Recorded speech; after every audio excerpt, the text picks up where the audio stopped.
আমাদের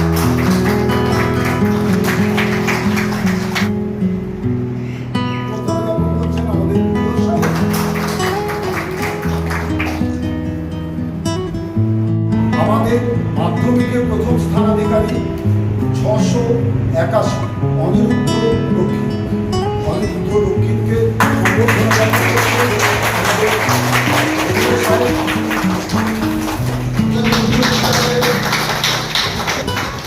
এবং স্কুলের প্রথম স্থানাধিকারী আমাদের ছাত্রী শ্যামলী খান, ও আউট অফ 500 ও 463।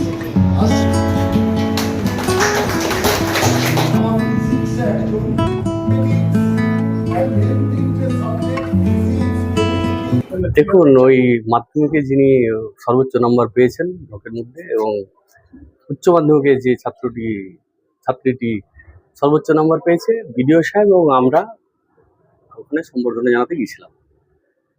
তো যাওয়ার পর পশ্চিমবাংলার বিভিন্ন স্কুলের যে সমস্যা, সে একই সমস্যার ওখানে অবস্থা আছে। সে ওখানকার হেডমাস্টার মশাই বিষয়টা বললেন। 12 জন ভ্যাকেন্ট স্টাফ, শিক্ষক ওখানে ভ্যাকেন্ট আছে, 2200-র উপর স্টুডেন্ট। সেখানে ফিজিক্সের মাত্র একজন টিচার, কেমিস্ট্রির একজন টিচার, বায়োলজির একজন টিচার। কোনো শিক্ষক যদি ছুটি নেন, তাহলে সেখানে সেই দিনের ক্লাসগুলো, উচ্চ মাধ্যমিক ক্লাসগুলো অফ হয়ে থাকে। তো আমাদের দৃঢ় বিশ্বাস, আমাদের মুখ্যমন্ত্রী এইসব বিষয়গুলোকে দূর করবেন। আমি ওনাদেরকে কথা দিয়েছি যে আগামী 6 মাসের মধ্যেই যাতে এই সমস্যাগুলো সমাধান করা যায়, সেই জন্য আমি যথোপযুক্ত স্থানে বিষয়টা জানাবো। পশ্চিমবাংলার আগেকার যে সরকার ছিল, সেই সরকার শিক্ষকদিকে এত অপমান করেছে যে কোনো রাজ্যে শিক্ষকদের এই অপমানের সম্মুখীন হতে হয়নি। দুর্নীতি করে টাকা নিয়ে এই সরকার শিক্ষক নিয়োগ করেছিল। কিন্তু আমি মনে করি যারা এই নিয়োগটা করেছিল তাদের শাস্তি হওয়া উচিত।